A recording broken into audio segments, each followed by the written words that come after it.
What up, FIFA Tiers, and welcome to the Free Foot Tiers podcast.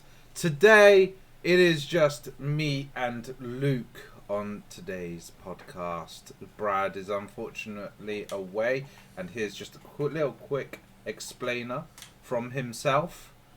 What's happening, guys? It's B-Rad, and yes, unfortunately, I am not there for the live podcast. Unfortunately, it's an oversight on my part.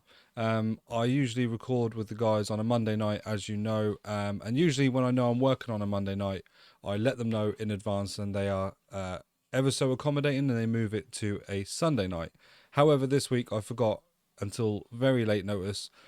When I let them know, actually Sunday, you'll see why I'm in my golf kit up here at the moment. I'm actually out all day at a golf tournament on Sunday.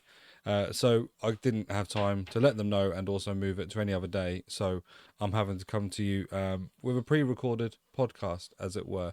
But Moses has given me some topics, so hopefully I'll be able to weigh in on those, and hopefully you guys still enjoy it. Thank you, Brad, for that. And Luke, how are you doing today? I'm doing fairly well, you know. I'm doing fairly well, you know. Red picks not paying out, but other things have gone well. Yeah, I mean, getting into the main subject of Ligue and Team of the Season, which Brad has also supplied us with a little clip for us, talking about his thoughts and opinions on the Ligue and Team of the Season. So here he is again. So Ligue and TOTS has dropped, and I think possibly is the best TOTS we've seen so far. I saved all my packs for the Ligue and TOTS. I have done a video on that. You can feel free to go check out. And I got a couple. I was looking obviously for Messi, Neymar and Mbappe. Not really Messi, but if I'd have got him, I'd have been happy. Because those cards look insane. I mean, at this time on a Sunday, Mbappe is 5.2 million, Neymar 5.98 million. They look insane, the cards as well. Obviously, Neymar has the 5-star, 5-star, Mbappe has the 5-star, 4-star. And you've then got Ben Yedder at 2.25 million with a 4-star, 5-star as well. And they're the kind of top tier. And then even then, the next sort of level down are actually really decent looking cards. Lucas Paqueta, 1.33 million. Tchouameni, 722,000. Fofana, 220k. Guendouzi, 120k. Like, it's crazy as well that some of these lower priced ones actually look really good. Like Klaus's card looks insane for a right wing back, and he is going for 67k at the moment, which is just unbelievable. Terrier, I like for probably the most common packed player out of this promo, actually looks really usable. He's 4-star, 4-star. He does have medium work rates, and he is 6 foot, so he might not feel that great in game, but he has 98 pace, 93 shooting, 90 passing, 91 dribbling, and 85 physical. Like, those stats look insane.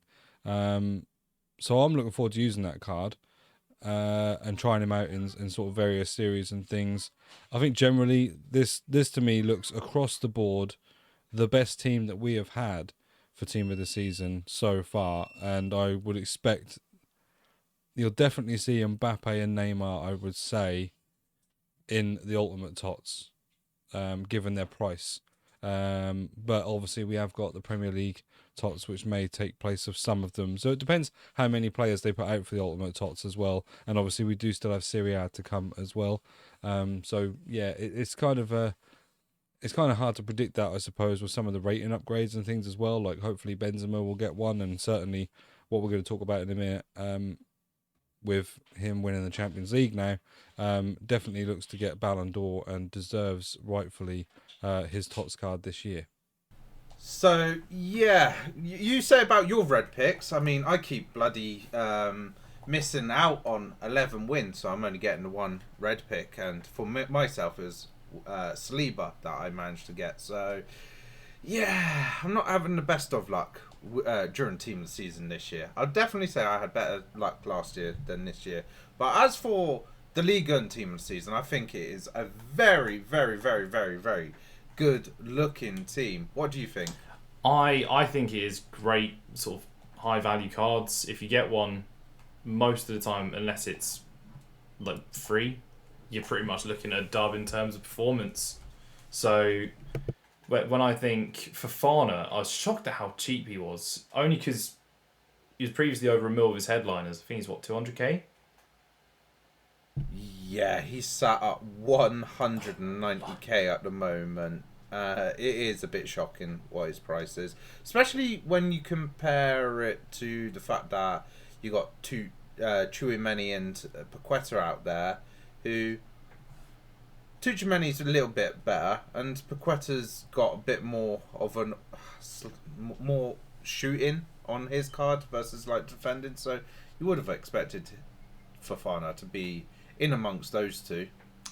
It's the nation. It's the nation, and the fact that Paqueta's got 5-star skills is the extra sort of nail in that coffin. But yeah, I'd say Fofana's a very, very good card for that price. I've yet to try him out, but I'm definitely looking forward to. My red pick, on the other hand, I did stop at 9 this week. I could have pushed on, but gameplay was not fun. So for 9, I managed to get myself my favourite card this year so far in Dimi Payet as the red pick. That's not. I mean, yeah, you're happy with that basically because that's the man that you kind of wanted. Exactly. Even if it gave me the worst ones technically in terms of value, I'm getting a card that I like, that I enjoy. So I wasn't upset when it gave me Saliba. I think it was Lafont and Payet. I knew my decision straight away when I saw that. As for the SBC that came out on Friday, Verratti came out. That isn't a bad looking card, to be fair, in terms of his stats. But I just think I am probably going to give him a pass. Unless I really get lucky and get some decent like team and season cards in the upgrade SBCs or something like that. I mean, you're telling me you didn't open like an 85 times 20 for this? Or are you saving that for Ultimate? I did open up the 85 plus times 20 and I didn't get a Ligue and team and season.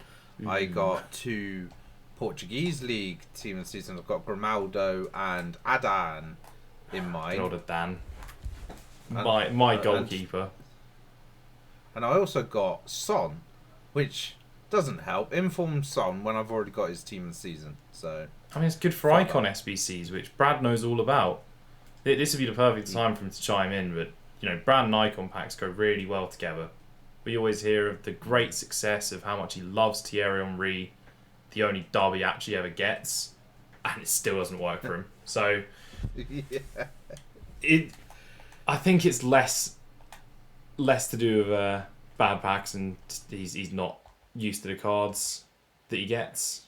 Well, speaking of the SBC side of things as well, is the upgrade SBCs that came out at 6 o'clock this evening. EA have done probably one of the most utterly stupidest things that they could ever do.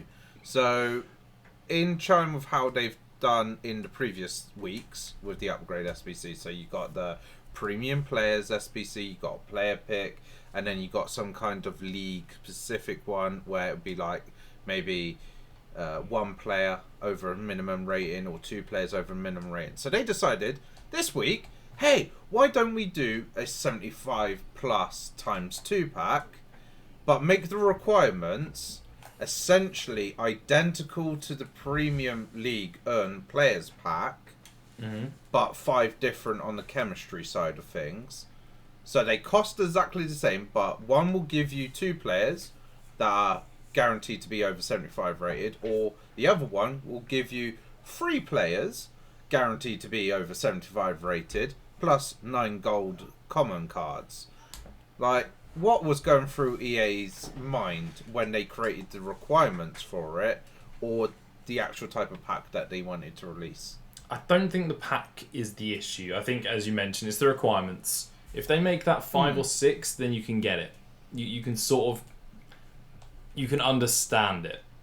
But with it being the same amount, yeah, you just get even more fodder as well along, because you're going to get more commons to put into the 81 doubles that are also out.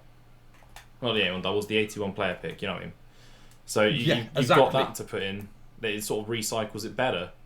If someone's doing this, they're probably making a very big mistake, or they're just doing it for a tester video. I know I considered it, and then I saw how much of a scam it was. You hit the nail on the coffin there, to be fair, because of the pure fact that it's 11 rares going into the premium Ligue 1 players. So you get your 9 gold commons, you get your 3 rares, but the player pick is only 8 commons and 1 rare. So basically you save a common card, and then you got the 2 rares. So you could put the 2 rares into another premium Ligue 1, and then the gold common can just be saved for something else, or can go back into another one afterwards. So it's almost a nice little rinse and repeat sort of cycle that you could potentially do. Obviously you still need to find 9 other rares from somewhere, but you could just potentially buy those off the market from another league if you really wanted to. So it's quite a nice thing, but that 75 plus is just completely and utterly redundant, full stop. It really is. You'd think they'd have had some range. At least if it's 6 or something, it makes you consider. The 81 plus player pick seems like it would make a lot more sense, even if it was, say, 6. But at least you'd have made people think about it rather than just going, well, not doing that. Because they didn't pay out. I did a couple. And then I saw that it was the same value. I was like, oh no, that's stupid. I don't think I even got a board. The last thing to talk about with the Ligue and Team of the Season is the objectives.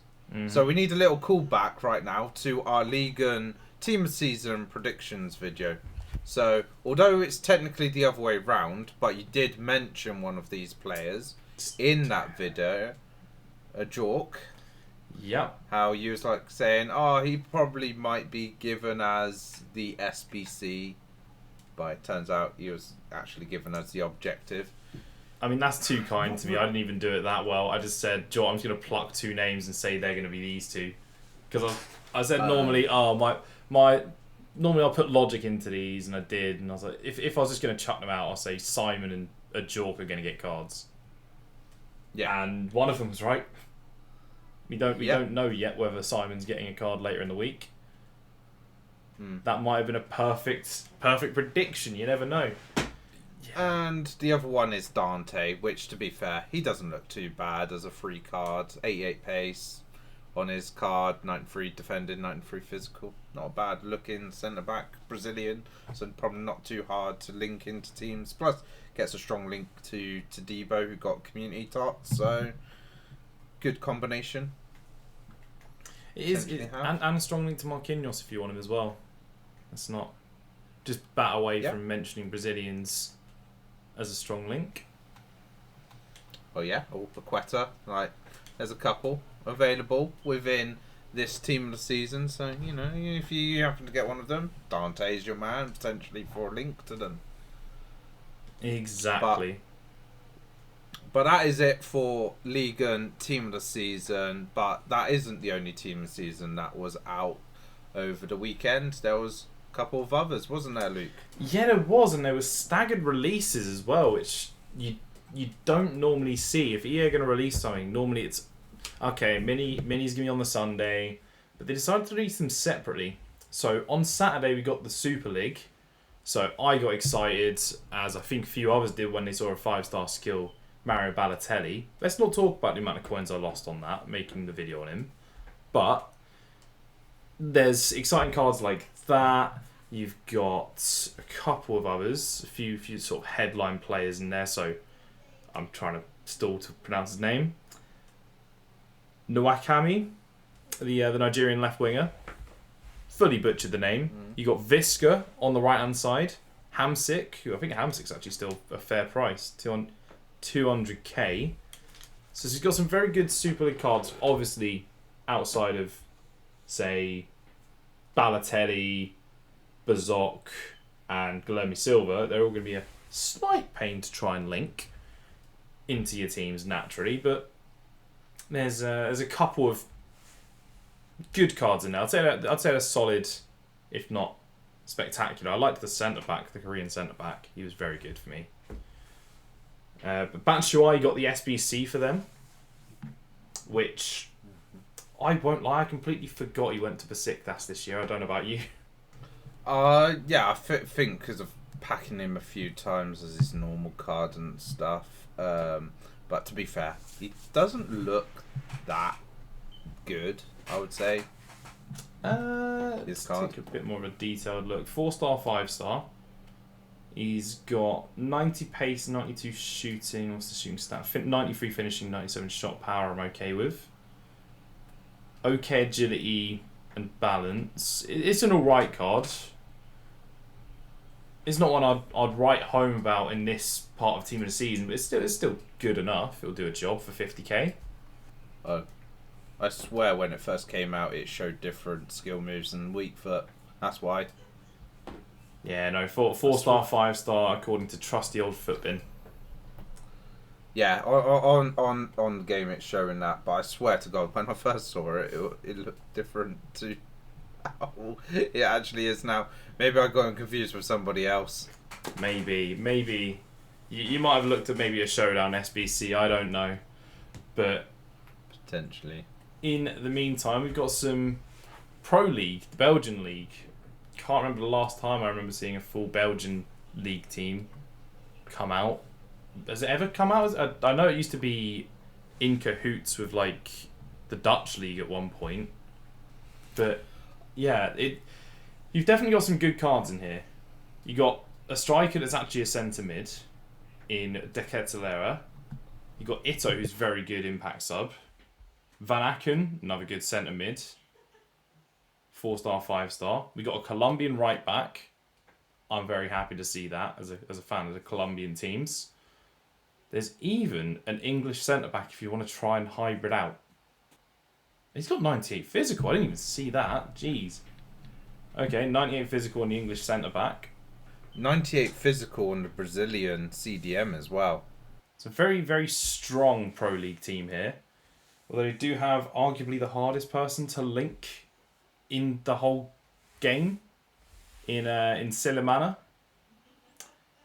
Decent looking card. I would use that at left mid in a 3-5-2. But he's from Comoros and not even a good Pro League side. KV Kortrijk. So, great impact sub from the looks of it. Or if you're just going committing to the full Belgian Pro League team. Apart from that, you won't see use. But what it's done, I think what the Pro League's done is given us a lot of good hybrid options. You've got a French goalkeeper, a Spanish left back, an English centre back. You've got a Dutch centre back as an objective in Wesley Hurt. It's not Wesley, is it?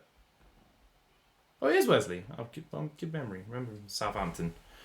We've got Undav, also known as FUT FG, still worth 630k. Because that card looks like an absolute monster.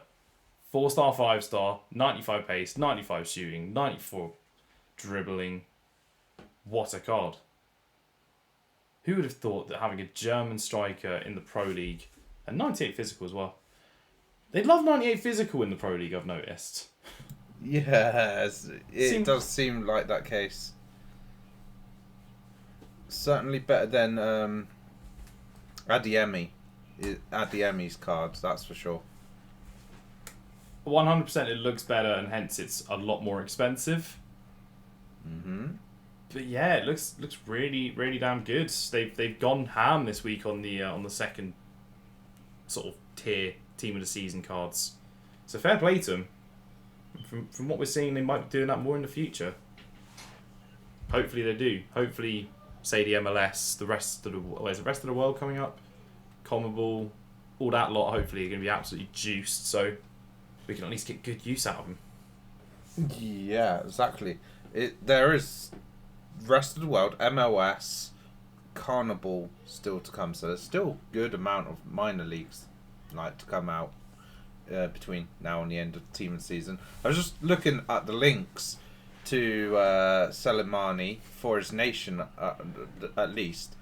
There isn't a great deal of options. However, there is a inform cam with 92 pace by doesn't really have much else going for him other than pace.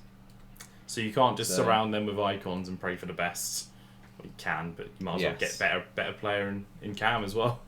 And a quick word from our newest sponsor of the podcast, Manscaped.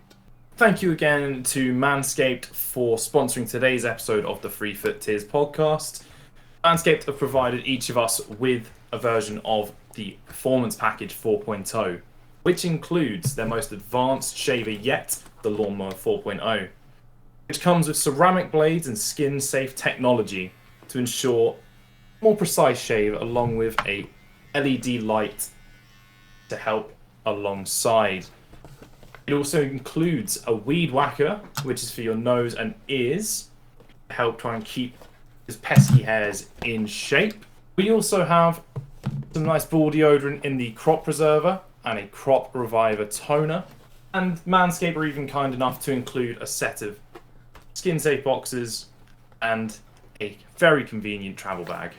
And if that wasn't all enough, Manscaped have been kind enough to give us our own discount code, which will give you 20% off and free shipping with your order. That code is 3FootTiers.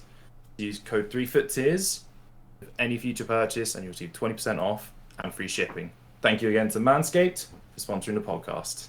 The latest addition on Friday is we've had TOTS Swaps 2 come out. I don't know why, but every time I say that, I'd rather say a P instead of a T in there and say TOTS Swaps. It's a bit of a tongue twister for me. I mean, this isn't a tile place, you know. Well, you know, TOTS tiles. Get yourself some. I can say that a lot easier. That just rolls off the tongue. This part is not hashtag spawn, I will say. Yeah. Not sponsored by TOTS tiles yet. Be an interesting sponsor for a FIFA podcast, that's for sure. Oh, 100%. But here is Brad with some more input on this subject. So, Brad, take it away. So, TOTS Swaps 2 is out, and yeah, I mean, I'm happy with TOTS Swaps in general as a promo. I think it's always good when people can sort of do things, SBCs, objectives and things to get free packs. I just think, again, I mean, the icons are still, again, a little bit lacking below the par of where we're at now in Team of the Season. So I think that Baggio and SEN aren't necessarily the kind of players that I would want to be seeing in this. I'd like to see more like a, you know, at this point in the game, something a little bit more higher tier, like a George Best or maybe like a Figo, something like that, you know, something that's a bit better. But, you know, in terms of the TOTS swaps, it's not too bad. We get 2 tokens for your rare players pack, 4 for 100k pack, 5 for an ultimate pack. But then you've got the 15 again for the 84 times 25, which I think a lot of people will go for and probably save until ultimate TOTS this time. So yeah, in general, I do like it, and I think it is good addition. And obviously, we've seen it in a lot of different promos this year. The swaps idea. So I do like that, and I like that they can give us something to grind for free, essentially. So yeah, so there's Brad's opinions on TOTS Swaps 2. So it's pretty much similar to how TOTS Swaps 1 was, where you got obviously your packs available there. So whether you want to go for one of the Team of the Season specific things, or whether you want to go for the 84 plus times 20 again, that is available in there. 2 different icons. So this time out, we have got Baggio and Essien. But again, the icons are on the hefty side in terms of the amount of tokens that are needed for them.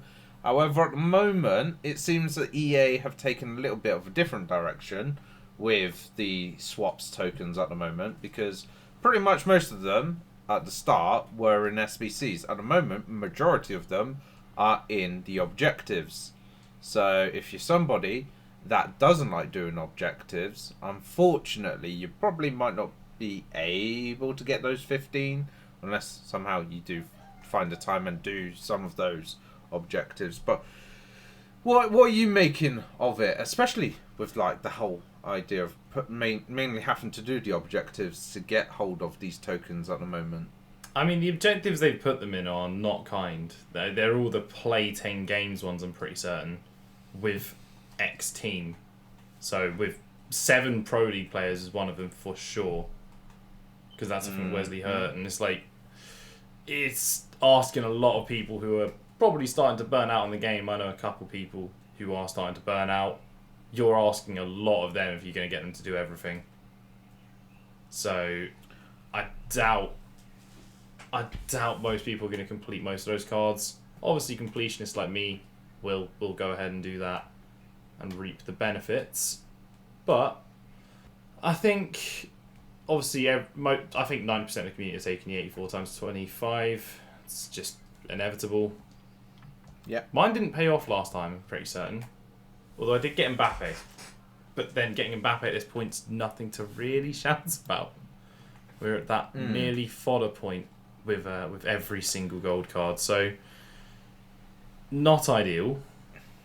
Now, I know you're saying a lot of the community are going to go for that 84 plus. However, there is something that is very tempting for potentially a lot of people. That is 1 token less. So for 14 tokens, you can get yourself a 1 of 3 League and Team of the Season pick. And as you said, at the moment there's a lot of expensive players in there.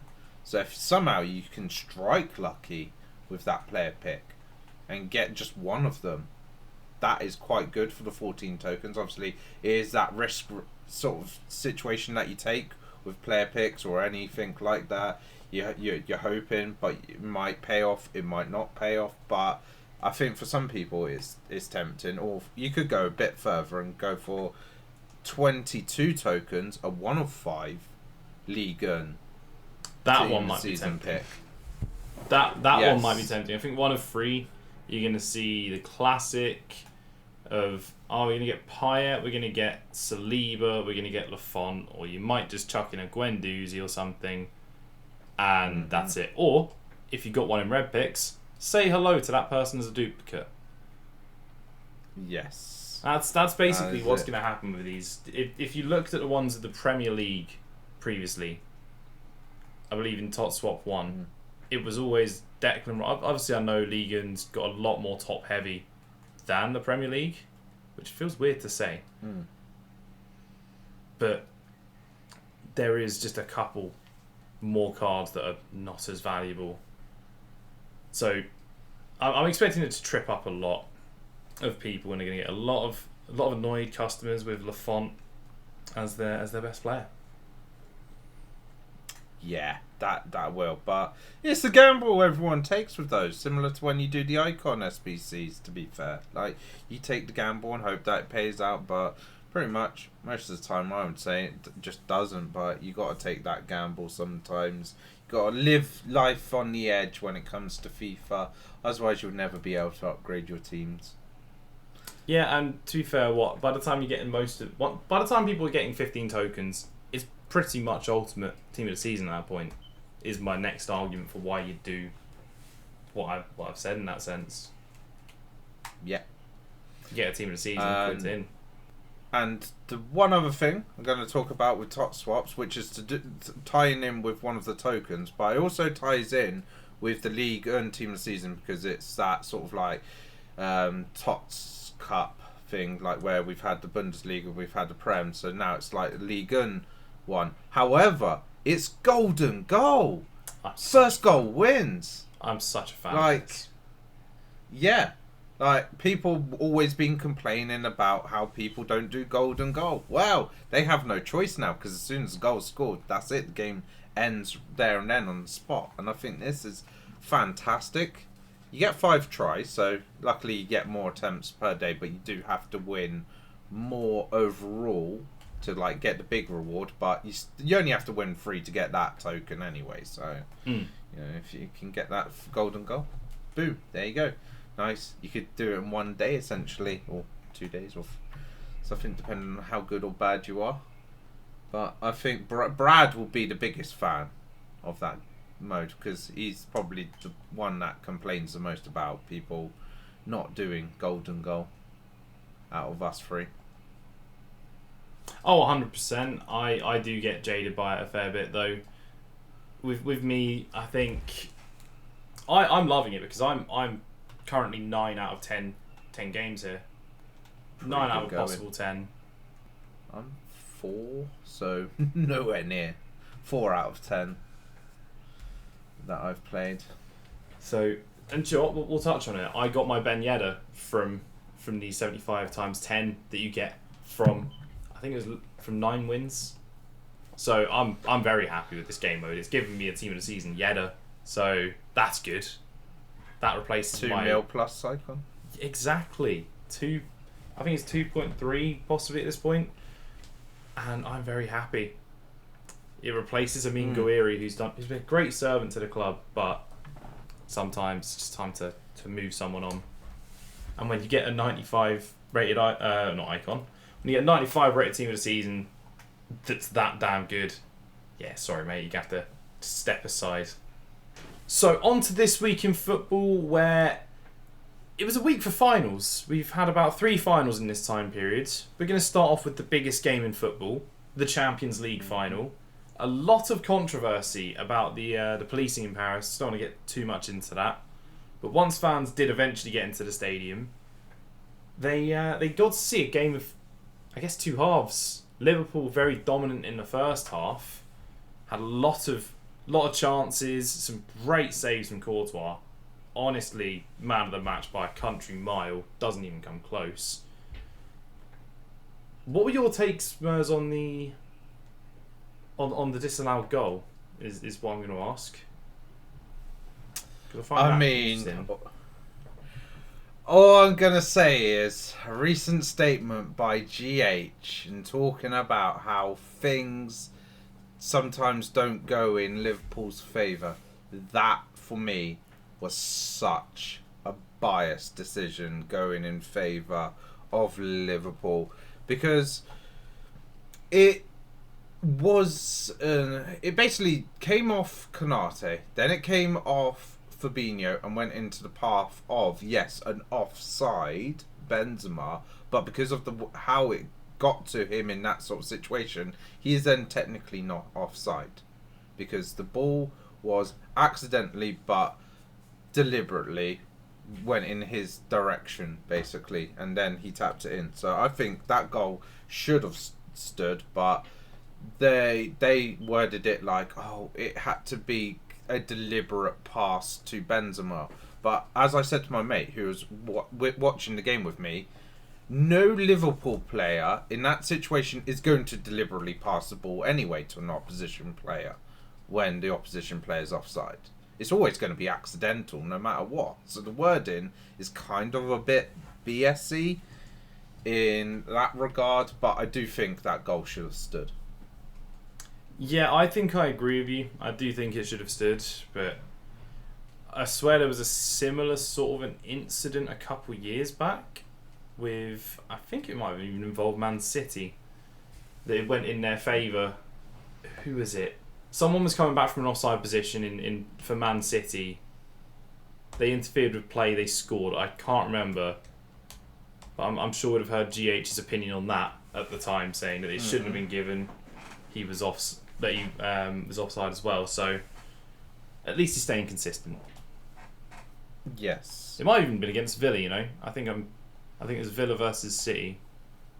It might have been. To be fair, there's a few situations where that type of thing happens. I know.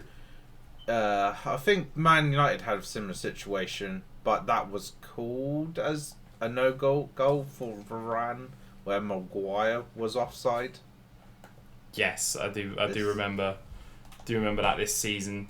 Obviously, talk about the goal scorer, but I do want to touch on how good Courtois was, putting all the doubters who've not been the kindest to him down the years. I think is probably the best way to describe it. He's proved a lot of doubters wrong there, because he had the game of his life.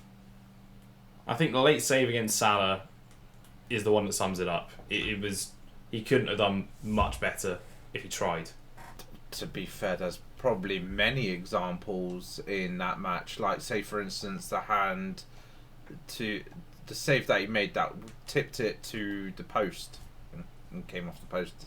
That was another sublime save. But yeah, he had so many sublime saves. I think the problem is that a lot of the criticisms boils down to his first season with Real Madrid, because when he first moved there, he didn't have the best of seasons. But I think after that point, I think he finally grown into that role in the club and got accustomed to the club, I would say, more than anything, because he's already accustomed to the role because he's been a goalkeeper for many years. But I think it's just that. But yeah, I think, to be fair, he's had a good season overall. It sort of shows why he got the team of the season card. Obviously, arguably, some people might have deserved it a bit more than Courtois for the team of the season card. But when you see something like that,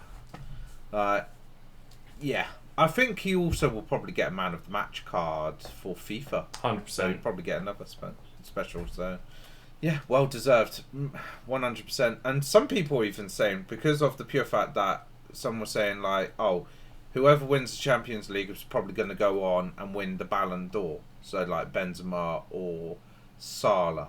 I even could say fucking Courtois should deserve a mention for Ballon d'Or just for that final in particular. I don't think top 3 worthy, but I think he could be an option for a top 10 in the Ballon d'Or race, I reckon. I don't think quite... There's a reason only one goalkeeper in history has ever won a Ballon d'Or, and that's Yashin. So I don't think they're going to suddenly go, oh, Courtois had a great game here, did really well. I think they're just going to sort of put that to one side, go, yeah, there you go, there's about 10th. But Vinicius Jr. getting the winner, I don't... What a ball in. Trent caught napping. Is this more... Trent needs to be more focused, or are we saying it was good play by Madrid, or a mixture of both? A mixture of both. I think a lot of football fans will probably admit and say Trent's strengths are more in the offensive side of things than defensive. Yes, he still does well defensively, but his strengths do lie in more the offensive side of things. I think he's more of a suited potentially for a 3-back than maybe a 4-back, but Liverpool do play a 4-back, so that's not going to change anytime soon under Klopp. Yeah, I agree. I will say that I don't believe this whole, I'm going to say myth, that Trent's not good defensively. He is good, just comparing him to the rest of the Liverpool defence. The rest of the Liverpool defence is more solid, but he's still a very good defender. It's just his output offensively is second to none. The second final we're going to discuss is going to be the Conference League between Feyenoord and Roma, in which, who'd have guessed it, Jose Mourinho, the man to win the first ever Conference League. Are you surprised at all? I know I ended up chucking Feyenoord out just to be different last week, but are we really surprised that Mourinho's gone and won a trophy? The only team that he didn't win was when he got sacked just before a final. So his record's unparalleled. Well, even as Mourinho says when he's talking about the amount of trophies he wins, or won, should I say, he even includes that as a 0.5, that Tottenham getting sacked just before the final. I think he says, oh yeah, I've won X 0.5 finals, even though obviously he never actually played in that final, because to be fair, he has not lost a final. Jose Mourinho, he knows what to do. His style of football, I guess, is perfect for finals when you need to be a bit more dogged, I suppose, similar to like how Real Madrid did against Liverpool. I'd say in some ways the way Feyenoord played was potentially a bit wasteful. Like there was a bit of selfish play, a fair bit going on. Like didn't seem like a proper cohesive team. Like no like, oh okay, pass it off and then someone else shooting or something like that. It didn't seem like Feyenoord in other matches in this tournament. I've not watched too much of the Conference League since about December for no discernible reason. There's no particular reason I stopped watching. Definitely no. But As you say, I sort of caught glimpses of the final. They had chances, but they were mainly selfish. If they played a bit more cohesive, who knows, they might have broke down that Roma defence. From what I saw, Rui Patricio had a great game, so maybe it's just a week of the goalkeepers. Certainly was. Not goal fest anyway. Goalkeepers definitely did earn their paycheck. Yeah, here's Joe. I will mention a Klopp quote from this week. What is your thoughts on his statement about saying it's not been a good final if the goalkeeper gets man of the match or something along those lines? I'll try and find the actual quote in a second. But what was your take on that? Was that sort of sour grapes, or do you think he's got a point? Sour grapes. I'm sorry, but you don't employ a goalkeeper to let in goals, right? You employ them to make saves. They're the last line of defense. And if they're making saves and earning themselves man of the match, then they're doing the job right. Yeah, maybe you could ask how the defense is letting the opposition maybe have so many shots for the goalkeeper to make the saves. But the fact that the goalkeeper earns a man of the match, I think that statement's a little bit disrespectful towards goalkeepers. Yeah, if the exact quote is when the goalkeeper is man of the match, then something is wrong. No, because he had an exceptional game.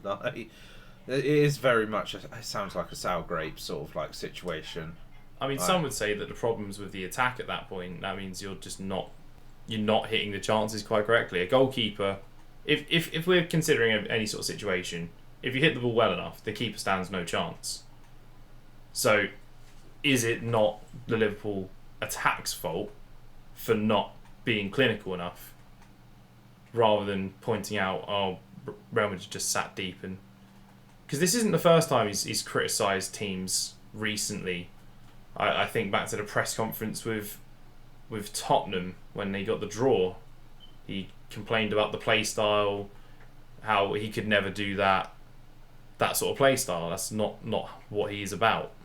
Do you think it's Klopp's now just starting to get a bit? I can't think of the word I'd use here, because I'm not going to say anything like found out, because he's not been found out. That's just false. But do you think he's starting to not lose his head, but yeah, do you want to say lose his head, get a bit rattled at the moment? I think it is maybe a little bit he's been rattled, but also I think he doesn't have a good track record with finals as well. That is the problem. I think it's about 40%.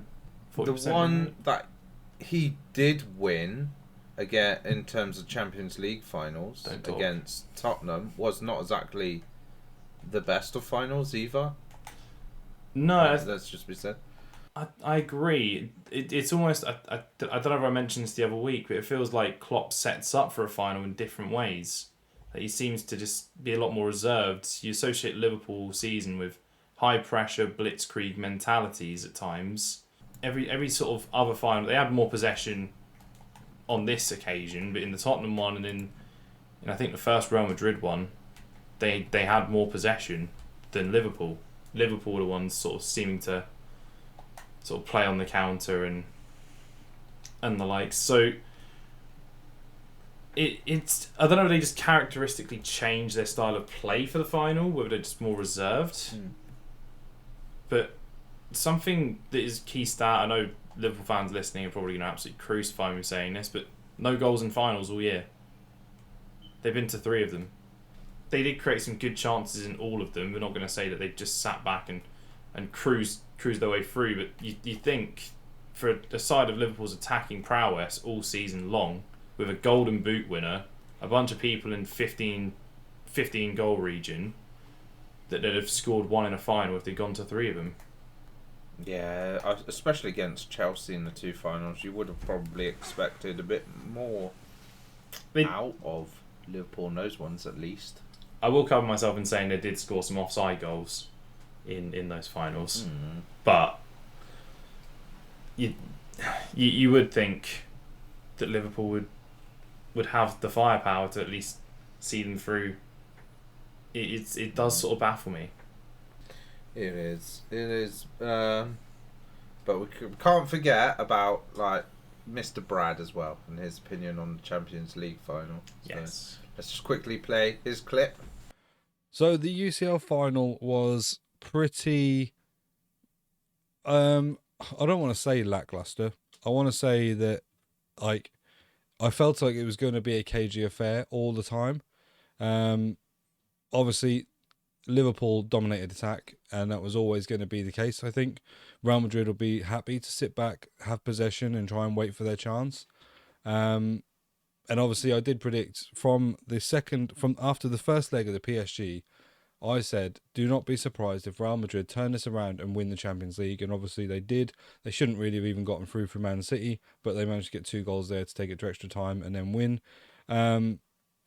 It's just in their, like, it seems like it's in their DNA, like in their mentality. Like, the Champions League is their competition. Like, it's something they step up for and come through. And you could see at the end how much it meant to some of them. Like Marcelo, looking like it was his last sort of season, he was really emotional. Alaba was really emotional because obviously he's come from Bayern Munich and then come over and won the Champions League with Real Madrid. He was really emotional at the end. I think Courtois deserves a kind of standout mention from what I saw. So I saw it from about the 62nd minute onwards. I didn't get to see it all. The guy made some insane saves there, and apparently he'd been making insane saves all the way through the game. The one notably for me was when Salah was clean through, I sort of half volleyed it on the right foot, and that save was insane. Like most keepers, that's a goal, but he just seemed like he was almost impossible to get the ball past, and that's kind of what you want, isn't it? If you're going to invite attacks on from a team like Liverpool, then you need a solid goalkeeper there. What I didn't like was I did watch more specifically, like from the 80th minute onwards, is Real Madrid sat completely back and just invited Liverpool on. I always think at that stage in that game, with how important it's such a dangerous thing to do. I understand why they do it, but it's so dangerous to invite a team like Liverpool to do that in the last 10 minutes of a game, because they could easily pick up a goal there. But they defended quite well. When they then got possession, they didn't just boot it upfield. They did try and keep it for as long as possible. And there were a couple of times actually where they broke through because Liverpool had pushed so many players forward that I thought they were actually just going to get a second goal and seal it off. But that didn't happen. They had the offside towards the end where someone did put it in the back of the net from like the halfway line. But yeah, that was obviously offside, so it didn't count. All in all, though, I think, obviously their story through the Champions League final, nearly out to PSG, should have been out to Man City, and then coming through and win it. I mean, it's incredible. It's a shame for Liverpool. I know a lot of people don't like Liverpool as a team for whatever reasons. People just don't want to see them succeed over other teams. And, like, it is a shame for them that they had 4 titles potentially available to them, and obviously have only come away with 2. But it is what it is, you know. They've just been beaten by the better team on the night in terms of the way they went about their business. And obviously Man City didn't mess up quite enough to give them the Premier League either. So, yeah, they have their cup titles for this year. But, you know, it gives them some more drive next year going into the season, hoping to maybe not worry about those cups so much, but focus on the league and focus on the Champions League, and hopefully pick up one of those big trophies next year. We got one other final, isn't it, Luke? Which final? This is the final that I haven't watched, so you'll definitely know more about it than me. So this is the playoff final between Huddersfield and Nottingham Forest, in which the game, to sum it up, Nottingham Forest do deserve the win in terms of how they played.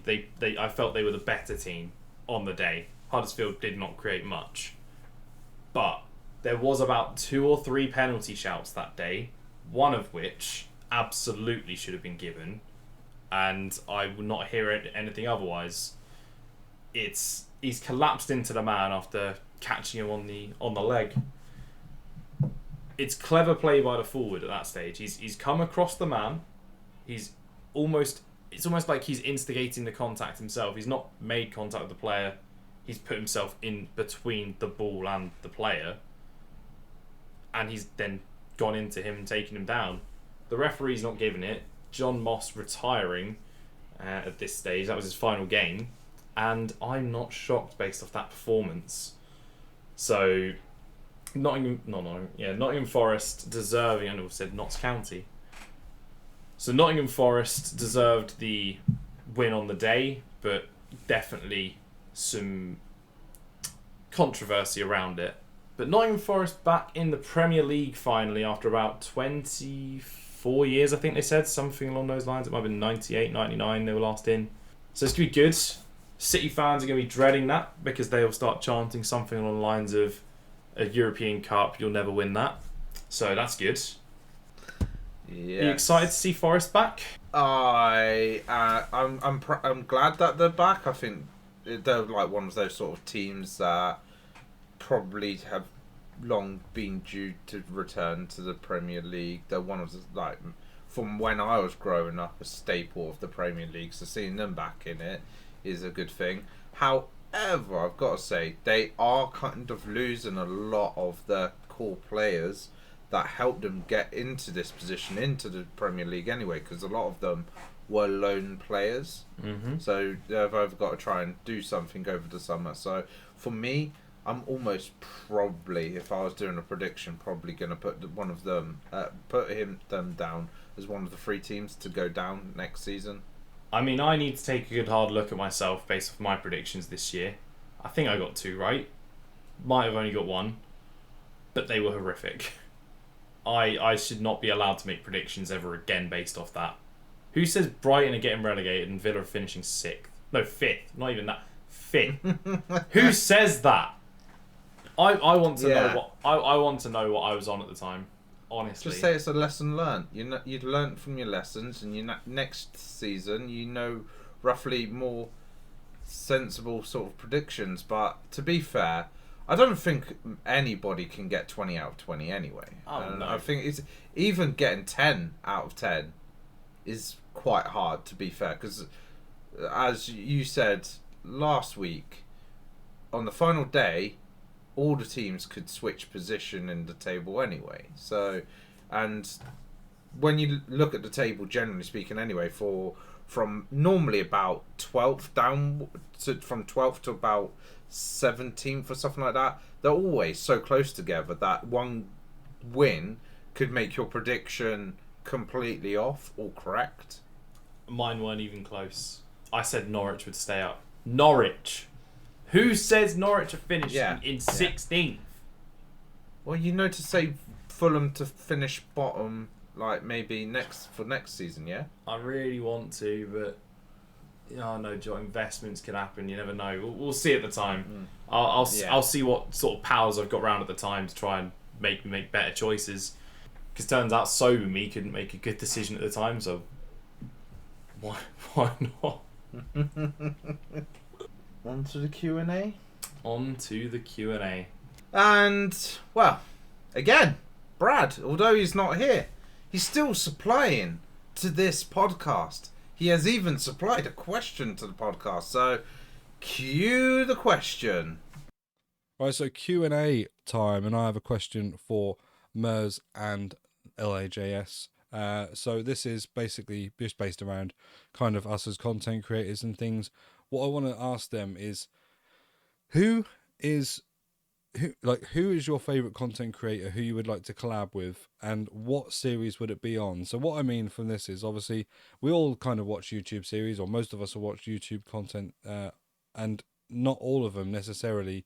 Some of them have their staples of people that they have on the series who are like iconic to that series. Like you have like Team Takedown, which is obviously Capgun Tom's series, but like Andy and Jack seem to be like the best sort of fit against him for those series. And you have that kind of in a couple of them. Like we have Atani on Squad Builder Showdown. He goes across there, and there's always a joke about the teams he builds and things like that. So what I'd like to know is not necessarily that content creator with their own series, but what content creator and what series would be your ideal pairing to do a video with. So thank you, Brad, for supplying the question for me and Luke. So I think it's a very interesting one because there's a lot of YouTube series out there. Like, say, for instance, you've got Squad Builders Showdown, you've got Team Takedown, 7-minute squads. There's even some of the smaller ones. There's rival squads like Curbs does. So there's plenty of series to potentially pick from, but he's added a twist on there, which is obviously selecting not necessarily the creator of the series to do the video with. It's any content creator. So it's like somebody that you like the personality of, that you can see yourself like matching up against. And there is quite a lot of good personalities, like obviously Danny Aaron's potentially is a good personality to potentially collab with. I mean, for me, series wise, I think it has to. I'm going with the obvious one, Squad Builder Showdown. Right? I've watched that for many years. It is the one that I would always make sure that I'm going out of my way to watch. Like if I see it. Whereas in some of the other ones, I might miss an episode. So for me, it's Squad Builder Showdown. I'm going to have a little think about the content creator side of things. Maybe, Luke, you want to have an input? Yeah, so I think I've got my full answer. So mine is a left field one. It's one you see come up in sub boxes a lot, but it's not one you'd think of in this sense. I would want to be on FIFA Millionaire. And that then opens up the question to be, who would you want to partner on FIFA Millionaire? Because it's done as a duo all the time. So I think I'd bounce off either really well, because I'm either someone similar or someone parallel opposite. So I'm really sarcastic, sort of dry humour, so maybe an Atani in that sense.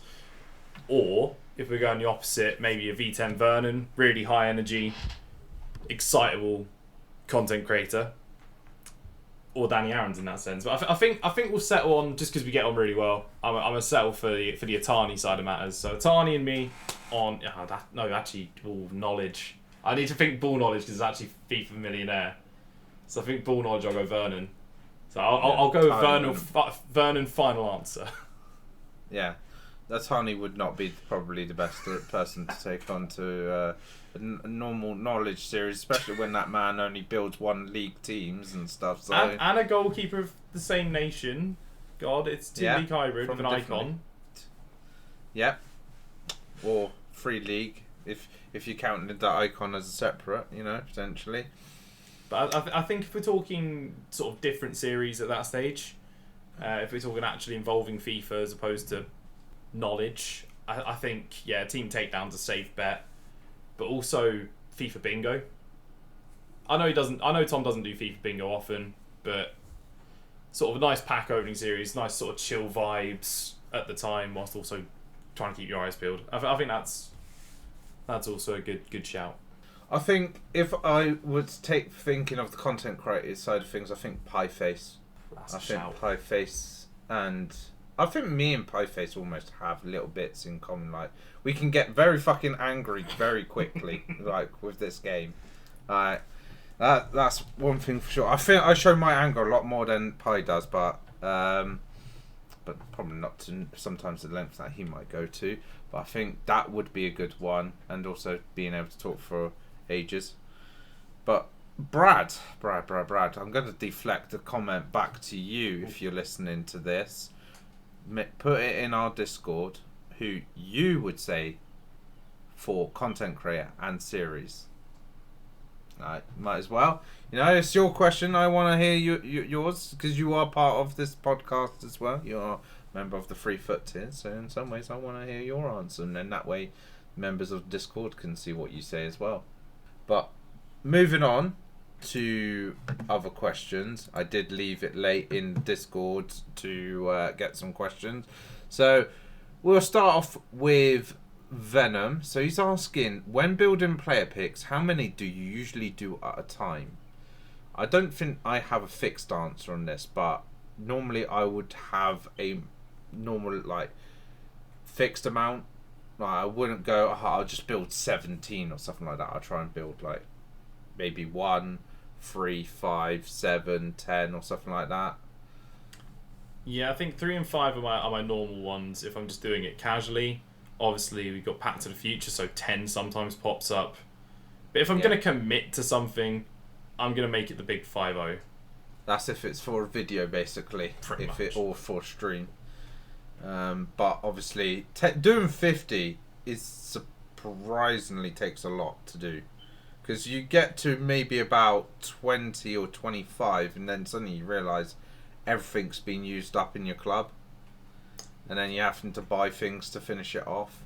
the worst feeling ever. It's seeing that happen early on. If you're like, I remember one time I said, I'm gonna make this many player picks, and then realised I ran out at about 12, and that was a painful day for my coin balance. But we got there in the end. That is it. Like, if I want to buy the fodder to do it as well whilst alive, sometimes that is a big coin drain as well. Because sometimes, like today, I can imagine, because it's mainly a lot of gold commons are going to increase. So you probably might even see a double price increase for it. So it goes from maybe costing 3k to do one to 6k to do one, just because of it has more commons in it as well. So, but yeah, for me, say it with me, Mers. Say it with me. What's the solution to that? The bronze pack method. Bronze pack method. No. The solution is go to u7buy.com. Not spawn. I thought Brad was the one that did this kind of stuff. It had to be done. He's not here. Someone had to say it instead. I'm doing it for Brad instead. You're his representative. Exactly. Someone's got to do it in spirit. He's not even U7 buy. I can't remember which one he said, but he's not a U7 buy kind of guy. But I swear that's the one that he normally says. He normally says it like in jest. I think he's saying in jest, Yeah. but he doesn't. He's not that guy. And then it wouldn't be a Q&A without GH. GH, thank you for supplying questions as always. Highest, but like he doesn't even word it right. I'm just gonna have to say this, like performance. That's the word that you're looking for. Best, and I'm not even highest and lowest. It should be best performance and lowest performance player. Best and worst performer.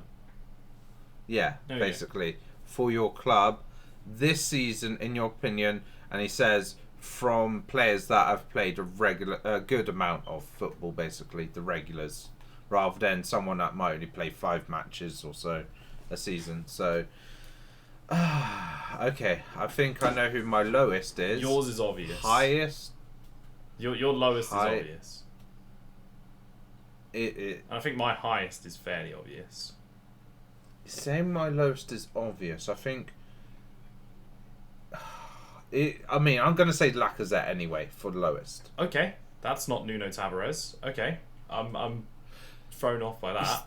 See, I'd say because the problem is Tavares isn't properly like the regular. The regular is Tierney, but then again, Tierney has had a fair amount of like injuries. Yes, Tavares has probably played a fair amount, but I think the problem is from Lacazette, you kind of expect him to be scoring goals.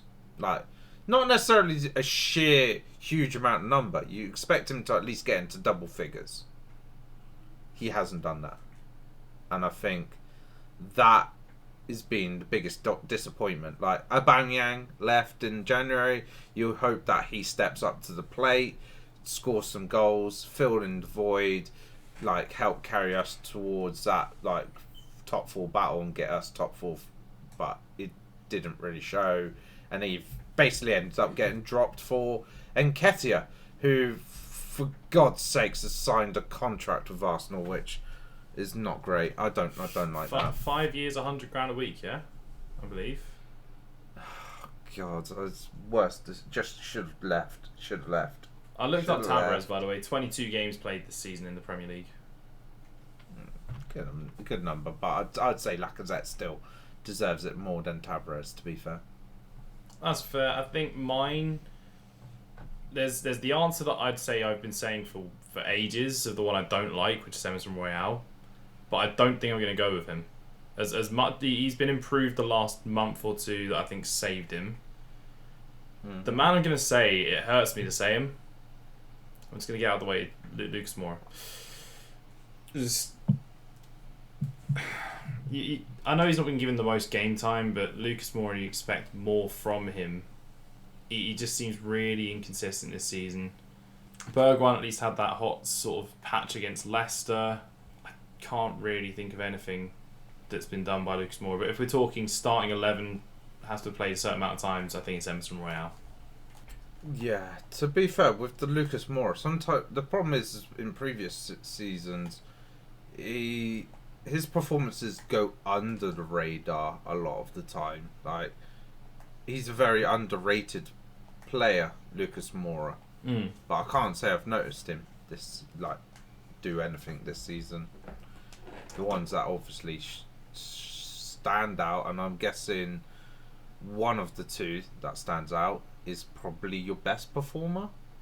Yeah, so you could name any of the front three that start these days. If you want to take the half season into account, Kulusevski's been insane since joining. Mm-hmm. He's got better numbers than Luis Diaz, who's even hit the ground running for Liverpool.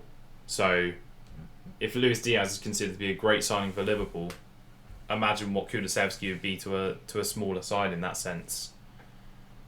But I think it's hard to look past Heung-min Son. Son has been so good for us this season. Even when Kane sort of had a slow start to the season, when he down tools a little bit, Son was there getting the big result against City, which actually helped give Liverpool a lifeline. Mm-hmm. But at the end of the day, yeah, I think it's hard to look past Heung-min Son. For me, there's a couple of names that are possibilities. So Odegaard, Saka, Tomiyasu, all possibilities for best performer. For me, I am going to say Tomiyasu rather than Odegaard, because I think the sign of Tomiyasu is the big difference maker in our performances defensively when he was fit and in the starting lineup.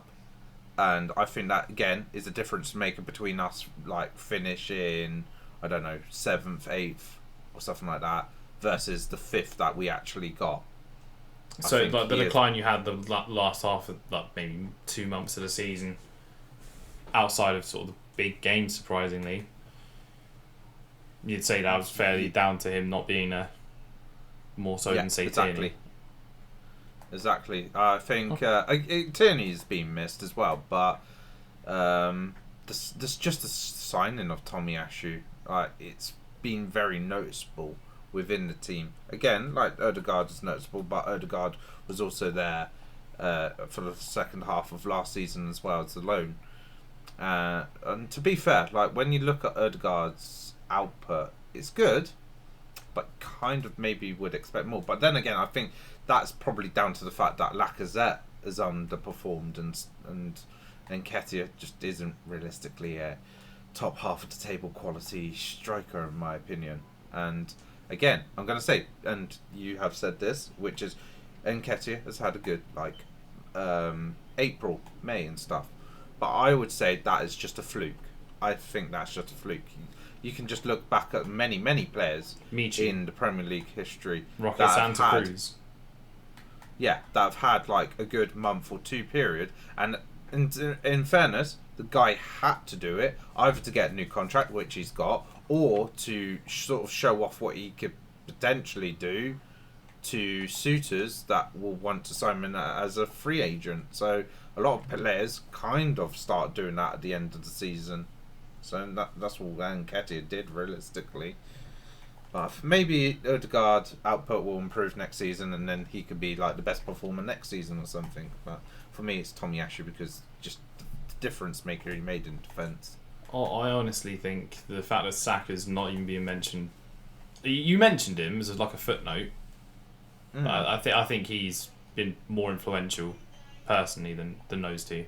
He has been. Because it's not surprise performer. It's not sort of anything to that sense. It's just the pure flat out best.